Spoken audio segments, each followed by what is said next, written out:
안녕하세요, 모트리온 박기돈입니다. 네, 오늘은 렉서스의 신형 ES300H를 지금 시승을 하고 있는데요.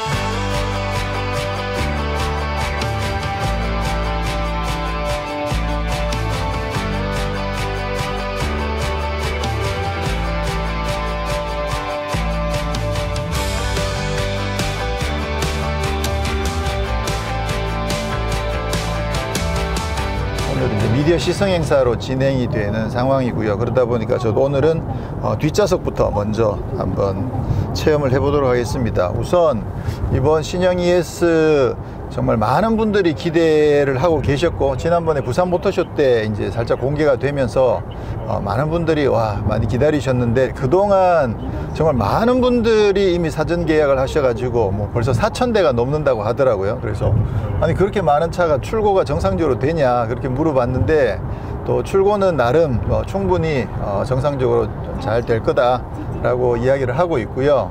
또 이미 많이 알려진 것처럼 이번에 4개의 트림으로 구성이 됐는데, 가장 상위 트림인 이그제큐티브 같은 경우에 헤드램프의 인증 문제로 아직 조금 해결이 안 된 부분들이 있어서 그건 내년 1월부터 출고가 된다고 합니다. 지금이 10월인데 10일, 12일, 그것도 지금 3개월이나 더 기다려야 되는 상황이죠. 그래서 4,000명 중에는 이그제큐티브를 선택하신 분도 상당히 많이 있기 때문에, 그래서 그 중에서 이그제큐티브 선택하신 분들은 좀 더 기다리셔야 되고, 그리고 하위 트림 선택하신 분들은 이미 출고가 시작돼서 전달되는 데까지 그렇게 어렵지는 않을 거다라고 이야기를 하더라고요. 자, 정말 많은 분들께서 기다리셨던 신형 ES300H 하이브리드 모델만 먼저 출시가 됐고요.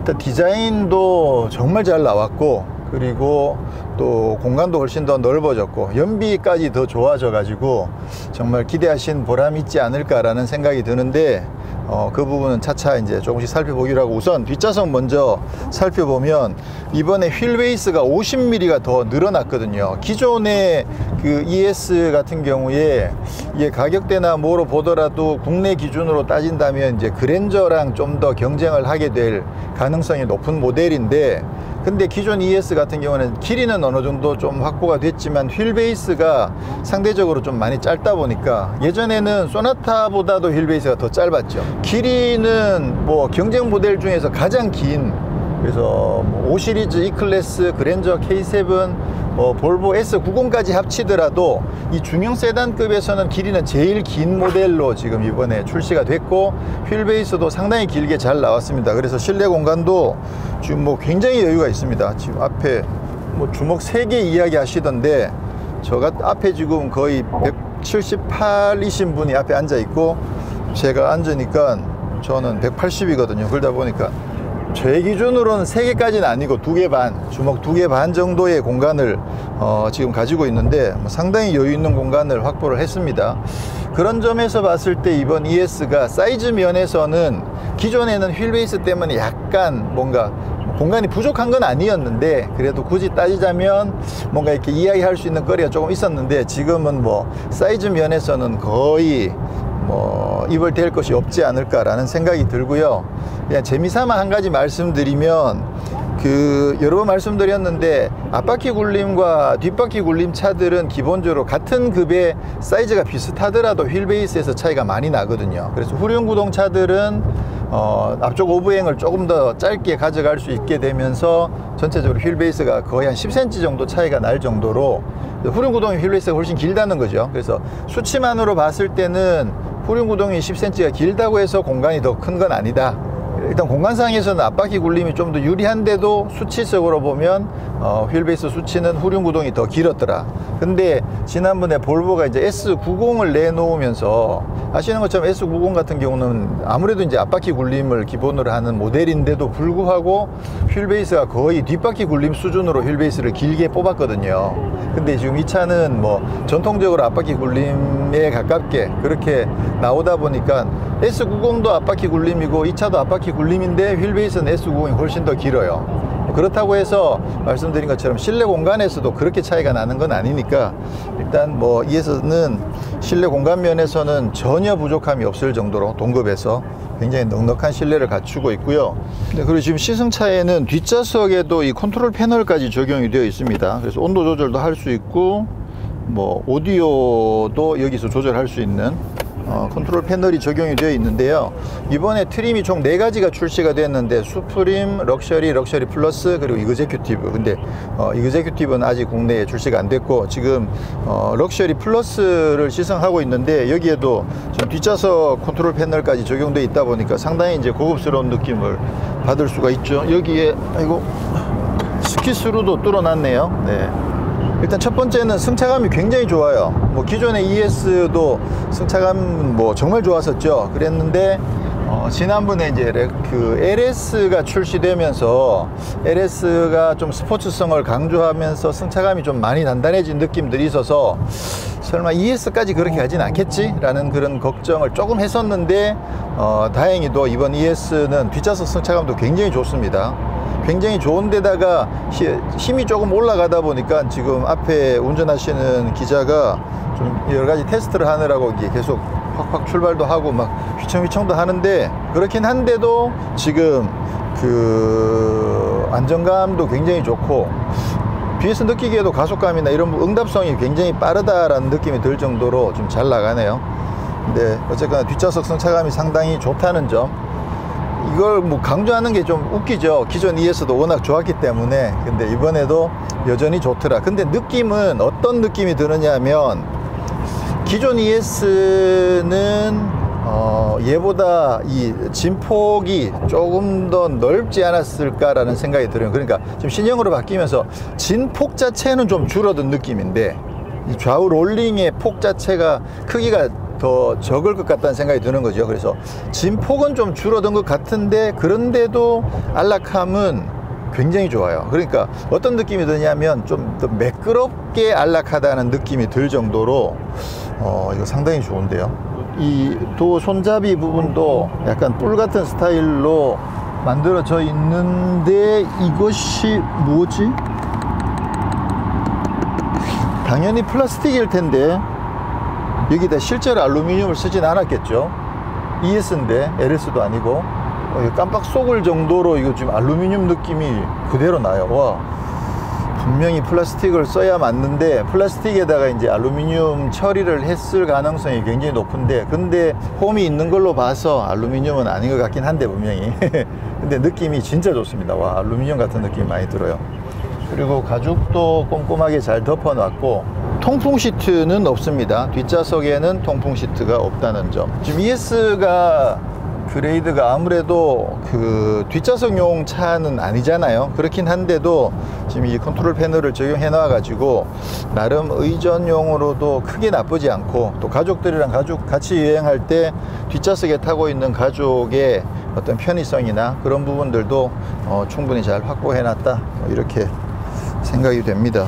뭐 가죽 질감은 무난하고요. 이 펀칭되어 있는 부분은 상당히 좀 부드러운 느낌이 듭니다. 이게 이그제큐티브로 가게 되면 세미 아닐린 가죽이 적용된다고 해서 그렇게 되면 좀 더 고급스러워질 텐데 지금 일단 뭐 굉장히 무난하고 이 정도면 뭐 상당히 부드러운 느낌인데 요 특히 펀칭되어 있는 부분은 더 부드럽게 느낌이 오고 있습니다. 뒷좌석 헤드룸은 뭐 여유가 있죠. 이게 반드시 세우더라도 뭐 머리는 충분히 닿지 않을 정도로 이번에 스타일 자체도 좀 약간 쿠페 스타일로 디자인이 되면서 머리 공간이 조금 낮아질 수 있는데 시트 포지션이 조금 더 내려갔다고 몇 미리 정도 더 내려갔다고 하더라고요. 뭐 그 부분은 아마 헤드룸과 연관이 있을 수도 있고 또 트렁크에 있던 배터리를 이 시트 바닥으로 내렸다고 하는데 그래도 시트 포지션을 조금 더 낮췄다고 하니까 뒷좌석 안락함이 더 많이 확보가 됐다, 이렇게 이야기할 수가 있겠죠.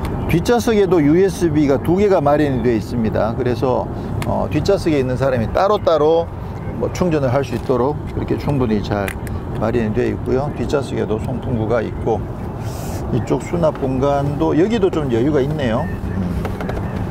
포켓도 되어 있고. 와, 여기 지금 처음 와본 장소인데 와, 장소가 대박인데요. 여기 지금 카페가 있고 안에 뭐 펜션도 있고 굉장히 여러 가지가 있고 여기는 뒤에 막 동화 속에 있는 집 같은 이런 건물 앞에다가 지금 차를 세워놨는데 와, 되게 잘 어울리네요.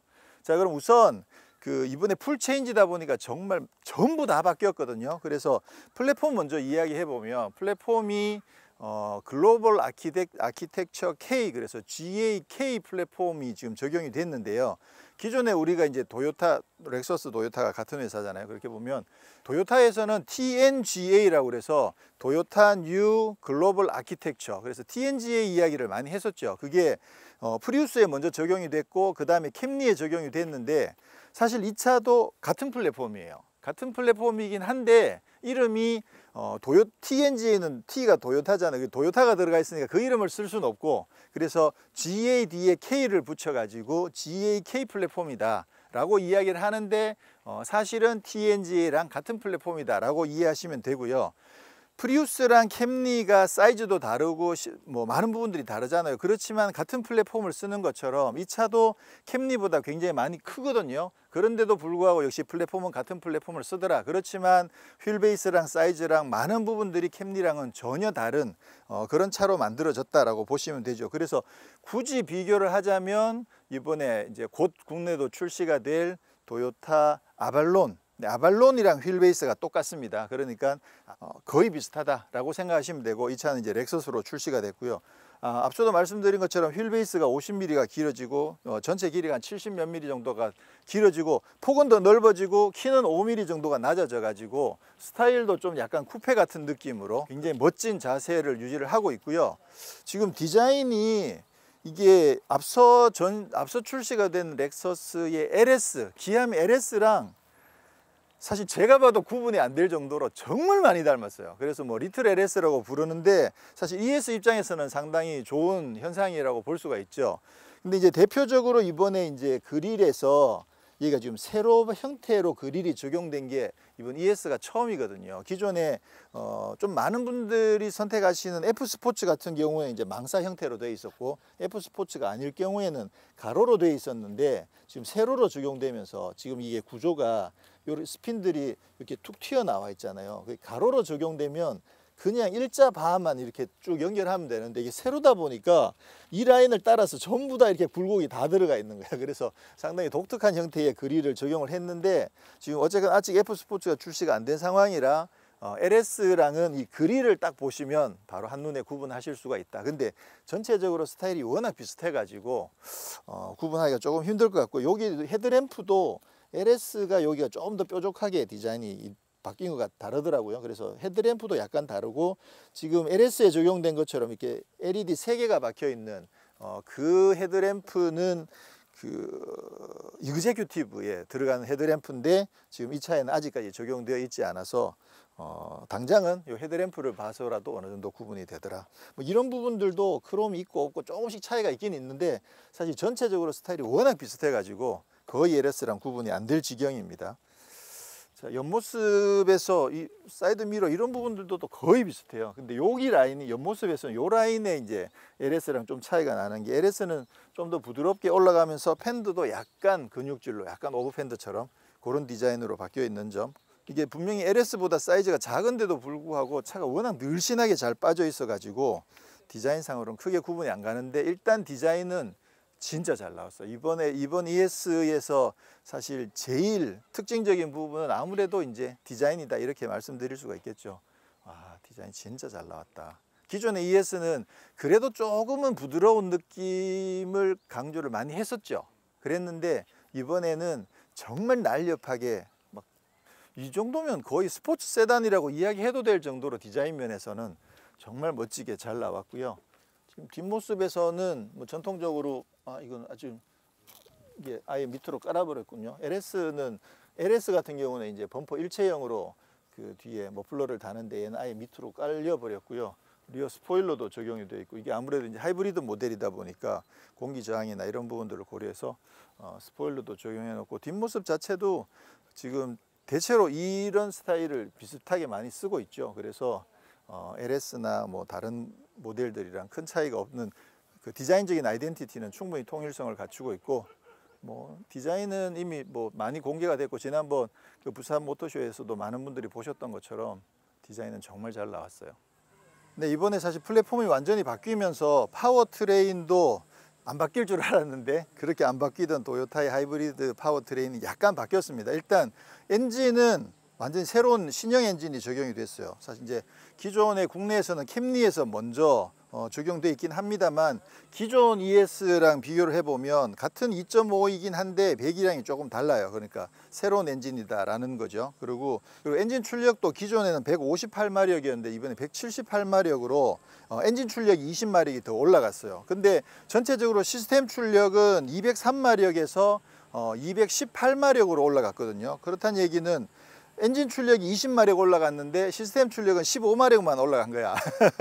그래서 이게 그 기존의 전기 쪽 파워트레인은 똑같은데 엔진 출력이 올라갔지만 약간 어떤 시스템적으로 나오는 회전수의 차이 때문에 시스템 출력이 조금 적게 올라갔나 물어봤는데 실제로 전기 모터도 약간 출력을 조금 낮췄다고 그래요. 그렇지만 효율성을 훨씬 더 높여가지고 지금 개선된 시스템이 적용이 된 거죠. 네, 그래서 전체적으로 봤을 때 시스템 출력이 15마력이 더 올라갔더라. 그리고 연료 효율이 굉장히 많이 좋아지면서 지금 이번에 연비가 복합으로 17이거든요.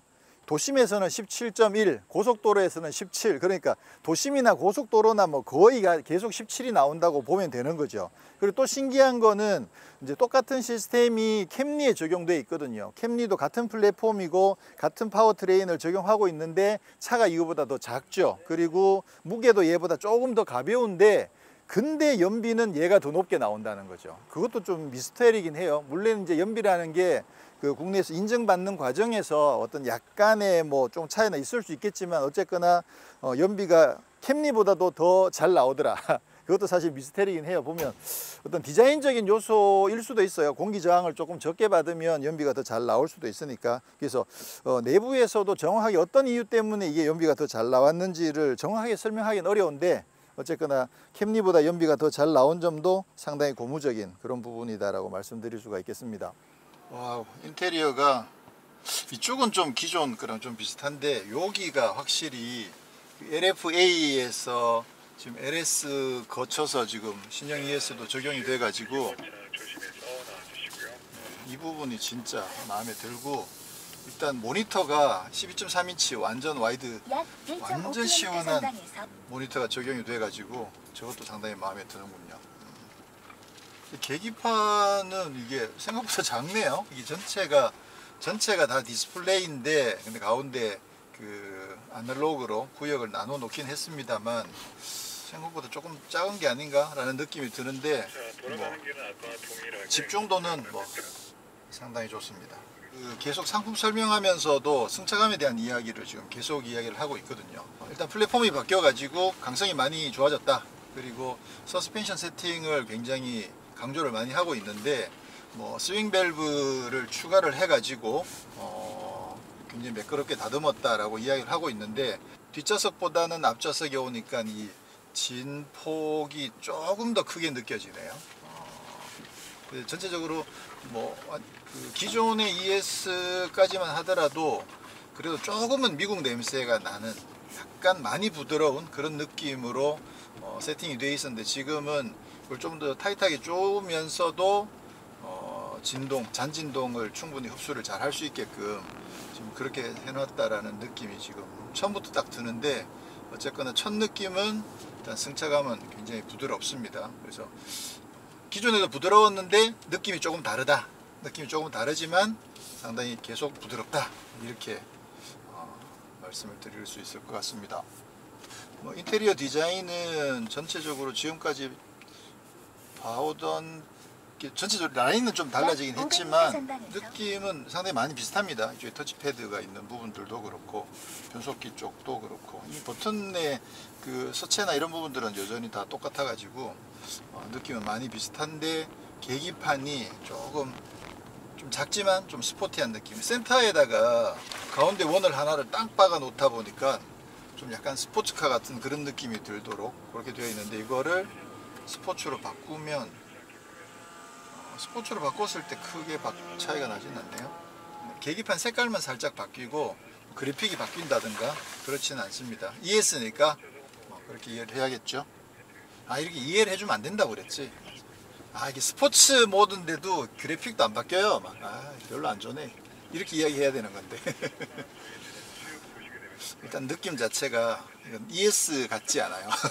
우리 ES가 렉서스 브랜드 내에서 ES의 위치가 LS가 있고 GS가 있고 IS가 있잖아요. 그게 이제 흔히 말하는 대중소, 뒷바퀴 굴림의 대중소인데 중간에 ES가 특이하게 앞바퀴 굴림 모델이 하나가 들어가면서 그 ES는 나름 그 렉서스랑은 좀 다른 느낌으로 항상 다가왔었거든요.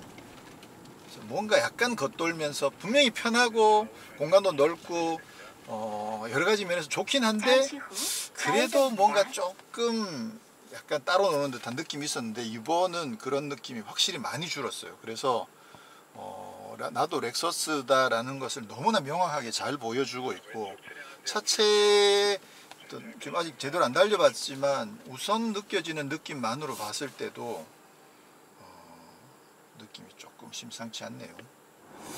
확실히 이번에 서스펜션 세팅 자체가 굳이 따지자면 좀 약간 유럽 스타일로 유럽 스타일 중에서 좀 부드러운 그런 세팅인 것처럼 느껴지게 전체적으로 스트로크가 짧고 또 충격도 예전에 비하면 아무래도 스트로크가 짧은 만큼 충격이 들어오는데 그 부분을 매끄럽게 잘 걸러내다 보니까 반응은 경쾌하고요. 근데 이렇게 전체적으로 차의 느낌은 좀 묵직한 느낌. 그래서 예전 ES 때랑 확실히 다르게 이번에 승차감이 바뀌었다라는 거. 이거 타보시면 나이 드신 분들은 오히려 예전 ES를 더 좋아하실 수도 있겠다라는 생각이 들긴 하는데 근데 제가 봤을 때는 이 승차감이 굉장히 마음에 들거든요. 저도 최근에 여러 번 말씀드린 것처럼 이제는 저도 부드러운 승차감을 더 좋아한다고 말씀드렸는데 요게 안정감을 확보한 상태에서 부드러움의 정도를 거의 최대치까지 끌어올려 놓은 게 아닌가 라는 생각이 들 정도로 제 취향에는 거의 딱 맞는 정도의 승차감이다 이렇게 판단이 됩니다. 이번에 전기 모터가 출력이 조금 줄었다고 하는데 기존에도 사실 전기 모터의 출력이 여유 있는 편은 아니었거든요. 최근에 이제 하이브리드 차들이 워낙 많아지면서 전기 모터 출력을 조금씩 높이는 차들이 많아졌는데 기존 토요타 렉서스의 하이브리드 전기는 뭐 그렇게 여유 있는 편은 아니었죠. 그래서 한 20km 좀 넘어가면 이제 바로 시동을 걸게 되는데 지금도 그 부분에서는 큰 차이가 나진 않아요. 근데 계속 느끼는 부분이 뭐냐면 토요타 렉서스는 연비를 확실히 더 신경을 많이 쓰는 그런 세팅을 하고 있는데 이번에 이제 엔진 출력이 한 20마력 정도 올라가다 보니까 지금 초반 가속하는 느낌이나 이런 부분들은 지난번보다 조금 더 경쾌해진 느낌이 듭니다. 근데 그 엔진의 반응보다는 차 세팅에서 오는 경쾌함이 조금 더 많이 느껴져요. 막간을 이용해서 인테리어 조금 설명드리면 여기 보면 여기에 이렇게 결이 있어요. 라인이 하나씩 들어가 있거든요. 여기도 보면 이렇게 그냥 가죽인데도 이렇게 결이 들어가 있어요. 이런 부분들이 이건 좀 나름 신경을 써서 디자인해 놓은 부분이라고 하더라고요.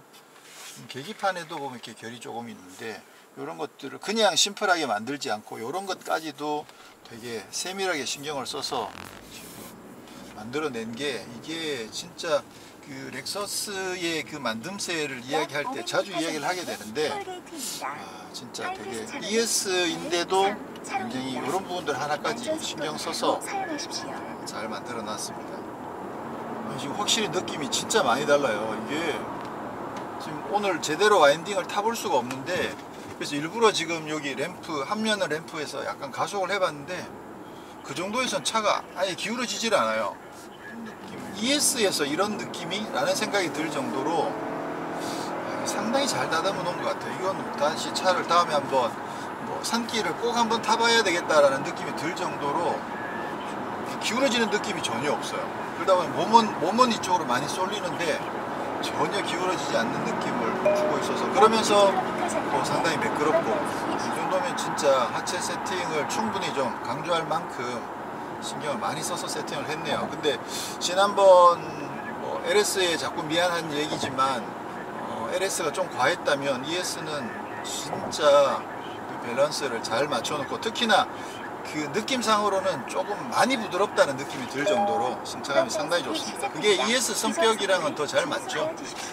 이번에 ES300H는 4가지 트림으로 출시가 됐는데 기본 트림부터 LSS 플러스 그래가지고 이제 그 세이프티 관련된 기능들을 기본형부터 다 기본으로 적용을 했거든요. 그게 이제 스마트 크루즈 컨트롤이랑 차선 유지랑 뭐 그런 것들이 포함이 되는 거죠. 그 중에서도 기존에 이제 LKA 그 레인 키핑 어시스트를 LTA라고 그래서 차선 유지가 아니고 차선 추적 시스템으로 업그레이드를 했다고 그러거든요. 그게 말씀드렸던 기아의 LFA랑 비슷한 수준이 아닐까라고 생각이 되는데 차선의 중앙을 훨씬 더 잘 유지해 줄 수 있다. 그게 이제 이번에 적용이 됐다고 하니까 한번 테스트를 해보도록 하겠습니다. 자, 그럼 지금부터 한번 얼마나 차선을 잘 따라가는지 한번 살펴볼 텐데요. 핸들 잡으라는 경고는 금방 일찍 들어오는군요. LTA 홀드 스티어링 휠, LTA가 켜져 있긴 한데 우리 잡으라고. 경고는 진짜 빨리 들어오네요. 와. 지금 차선은 유지를 잘 해주고요. 생각보다 지금 라인은 잘 따라가는 것 같긴 한데 지금은 또 빨리 안 들어오네. 뭐지? 이제 들어오네요. 얘도 약간 상황에 따라서 조금 차이가 있긴 있는 것 같아요. 보니까 경고가 들어오는 시간이 상황에 따라 조금 차이가 있긴 한 것 같은데, 역시 렉서스답게 안전을 더 신경을 많이 쓴다는 생각이 들죠. 그래서 지금 근데 이 핸들을 이렇게 감아주는 힘 자체가 전기 모터의 힘이 상당히 세요. 그래서 손으로 이렇게 잡고 있을 때 얘가 자기가 알아서 핸들을 돌리는 그 반발력이 굉장히 센 편이에요. 차선은 유지를 잘 해주고 있네요. 이건 상당히 만족스럽긴 한데, 지금 뭐 현대차 같은 경우에는 고속도로에 올라가면 훨씬 더 긴 시간을 또 잘 유지를 해주는 반면에 이 차는 안전을 위해서 운전자가 적극적으로 개입하도록 자꾸 경고를 많이 보내고 있습니다. 그런 점에서 약간 차이가 있고, 근데 이제 핸들에 손을 얹고만 있다고 생각하면 그러면 뭐 알아서 계속 잘 차선 추적을 잘 해주고 있어서 만족도는 상당히 높은 편인 것 같습니다. 이제는 뭐 ES에도 이런 기능이 기본으로 다 적용됐다는 게 반가운 일이죠. 지금 도요타 렉서스의 eCVT 같은 경우에는 최근에 이제 현대차도 CVT를 많이 적용하고 있고, 또 이제 닛산이 대표적으로 CVT를 많이 쓰고 있는데, 그런 차들의 CVT가 최근에 그 D-스텝이라고 그래서 약간 일반 자동 변속기처럼 회전수가 가속을 하면 올라갔다 내려갔다 기어를 바꾸는 것처럼 그런 모션을 주는데, 이 차에는 그런 거 아직 없습니다. 그래서 그 가속을 하고 있어 보면 일단 회전수가 먼저 올라가 있고 그 다음에 속도를 계속 따라서 붙이는 방식으로 기존 CVT랑 비슷한 모션을 보이고 있긴 하죠. 하이브리드다 보니까 굳이 그렇게까지 D-스텝까지는 뭐 적용을 안 한 것 같고요. 지금 이번에는 가변 댐퍼가 아니다 보니까 스포츠 모드로 바뀐다고 해서 서스펜션이 더 단단해지거나 안정감이 더 높아지진 않습니다. 그 다음에 이제 스포츠 모드가 되면 가속과 엔진의 응답성 쪽은 좀 더 빨라지는 거죠. 전기 모터 개입도 좀 더 빨라질 테고, 그렇게 해서 전체적으로 응답성은 좀 더 빨라지긴 하는데 서스펜션은 더 단단해지거나 더 안정적으로 바뀌진 않아서 고속주행 간다고 해서 스포츠 모드가 더 안전해지고 그렇지는 않아요. 근데 전체적으로 보면 롤은 고속으로 갔을 때 롤이 조금 있긴 있는데 많이 허둥대거나 위화감이 생기는 정도는 아니고, 연비는 이번에 17.0km/L 여가지고 기존 ES보다도 높아졌고, 렉서스 측에서는 실주행에서는 실제로 그거보다도 더 잘 나온다. 그래서 평상시에 타면 뭐 20km도 우습게 달성할 수 있다, 그런 이야기들을 지금 흘리고 있는데, 지금 시승 구간에서는 연비는 그렇게 좋진 않습니다. 아까 앞에 기자도 한 13 정도 나왔고, 제가 그 상태에서 받아가지고 지금 타니까 12.7까지 떨어졌는데, 지금 뭐 아무래도 이제 테스트를 하느라고 이렇게 밟아서 좀 그런 부분들이 있겠죠. 근데 과연 평상시에 저도 시승을 계속 하다가 지금 차를 바꿨잖아요. 그렇게 바꾸고 나 보니까 진짜 안 밟더라고요. 계속 그냥 일상적인 주행만 하다 보니까 연비가 상당히 잘 나오고 있는데, 이 차를 사시는 분들도 분명히 이 차 가지고 뭐 과격하게 타시는 일은 거의 없겠죠, 평상시에. 그렇게 되면 연비가 17을 넘어서서 훨씬 더 좋은 연비를 보여준다고 하니까 그 점도 상당히 반가운 부분이고, 그런 다음에 기회가 되면 한번 검증을 해보도록 하겠습니다. 5 시리즈랑 아니 E클래스랑 ES를 비교해 보면 그 차들은 이제 뒷바퀴 굴림이고 이 차는 앞바퀴 굴림이고, 그래서 주행 감각 면에서는 뒷바퀴 굴림이 조금 더 경쾌한 맛도 나고 달리는 재미가 조금 더 나을 수도 있다. 그렇지만 뭐 겨울에 어떤 주행 안정성이나 이런 걸 생각하면 뭐 앞바퀴 굴림, 그 차들이 사륜 구동을 적용하지 않는 한 앞바퀴 굴림이 좀 더 나을 수도 있다. 그런 장단점들이 조금씩 있을 수 있으니까 그런 부분들은 결국 차를 구매하시는 분들이 자기 취향에 맞게 선택하시면 될 거라고 생각이 되고요. 근데 이번에 지금 조금 느낌이 서스펜션 세팅을 좀 많이 바꾸면서 지금 오늘 아주 과격하게 타볼 수는 없잖아요. 그렇긴 한데 느낌으로 어떤 게 있느냐면, 예전에는 이 차가 앞바퀴 굴림이라는 거를 쉽게 느낄 수 있었어요. 뒷바퀴 굴린 차의 그런 어떤 역동성을 거의 못 느끼거든요. 가속이 빨라도 그래도 어떤 거동 자체가 뒷바퀴 굴림의 거동이랑은 조금 다른 느낌이었는데, 이번에는 거동에서 오는 느낌이 조금 달라졌어요. 이게 기존 ES랑 확실히 느낌이 달라져가지고 좀 진중한 느낌도 들고, 그래서 막 급가속하는 그런 상황이 아니라면 주행 감각 면에서는 생각보다 좀 경쾌한 맛이 많이 납니다. 어차피 5 시리즈나 E클래스도 평상시 주행은 부드럽게 한다고 보면, 그러면 이 ES도 주행 감각 면에서 상당히 경쾌해져서 많이 좋아졌다, 이렇게 볼 수도 있는 거죠. 급가속을 한번 해보도록 하겠습니다.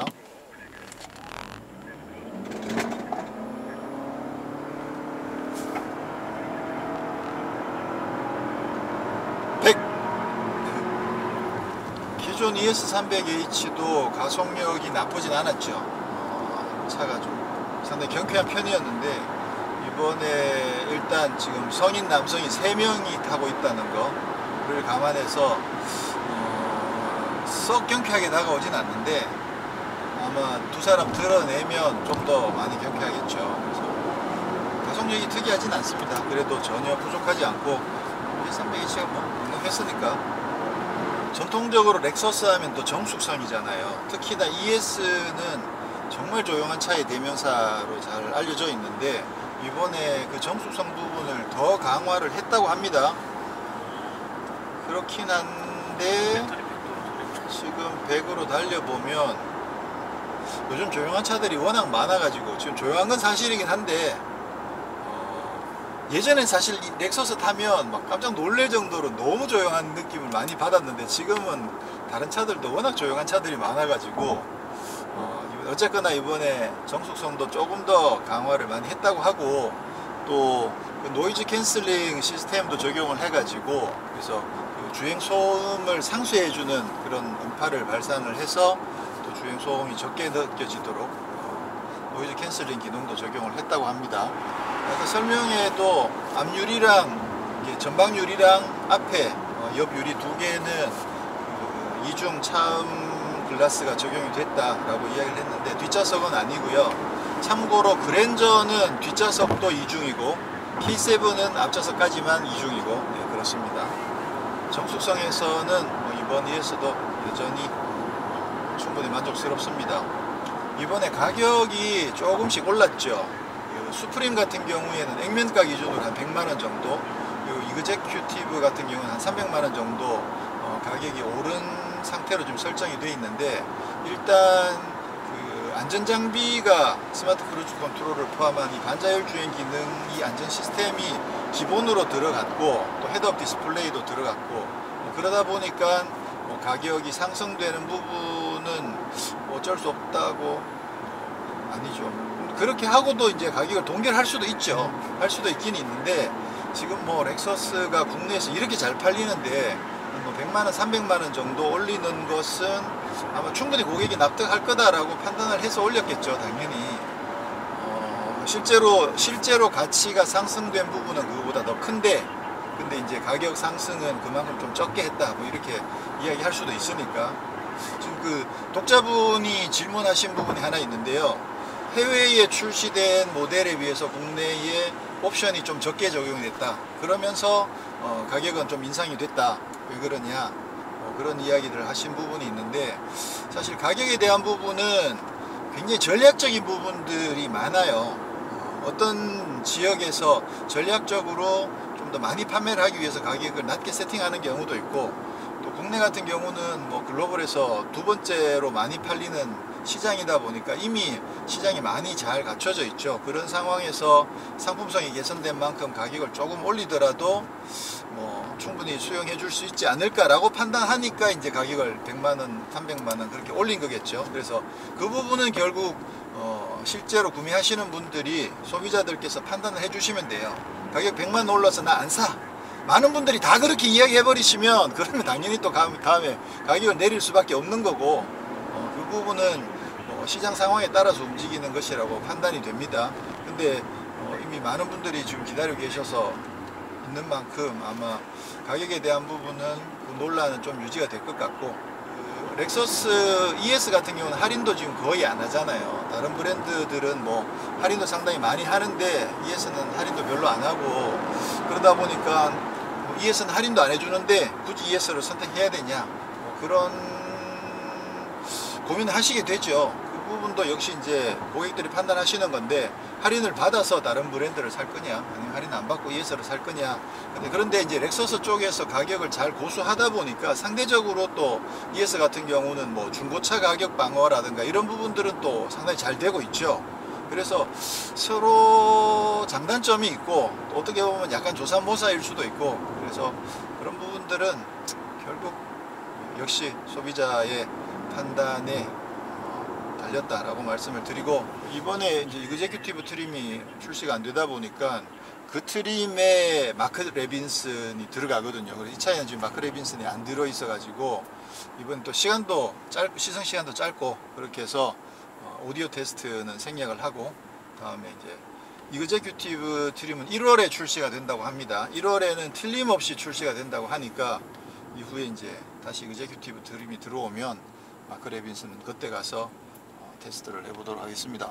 네, 오늘 시승 행사는 사실 워낙 짧게 진행이 되고 있습니다. 지금 뭐 잠실에서 출발해 가지고 양평 정도 갔다 오는 게 다기 때문에, 그리고 가는 동안엔 제가 운전 안 했고, 오는 동안만 지금 운전하는 불과 한 30-40분 정도밖에 안 되는 주행이다 보니까 ES의 정말 모든 면들을, 이게 풀체인지인데도 모든 면들을 다 살펴보기에는 좀 많이 부족한 시승이었고요. 그렇지만 좀 궁금했던 부분들에 대한 답은 굉장히 많이 찾은 것 같아요.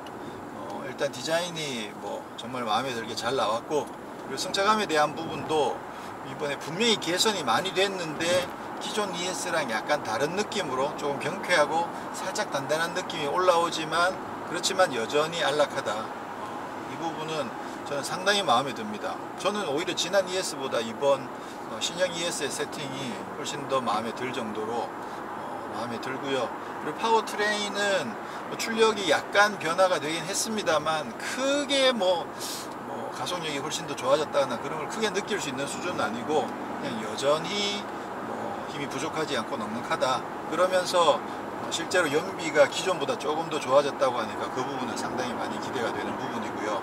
그리고 반자율 주행 기능이 좀 굉장히 약간 높은 수준의 반자율 주행 기능이 적용되어 있어서 장거리 주행을 많이 하시는 분들한테는 굉장히 반가운 소식이죠. 실제로 이제 많은 분들이 실제로 사용하고 계시고, 그 편의성들이 입증되고 있으니까 그 부분도 상당히 반가운 부분이고, 또 헤드업 디스플레이, 또 뭐 통풍 시트, 뭐 이런 편의 장비들도 잘 갖춰져 있고, 일단 저는 디자인이 많이 마음에 들어서 그 부분이 제일 크게 와닿는 것 같아요. 기존 ES도 뭐 아쉬운 게 없었잖아요, 거의.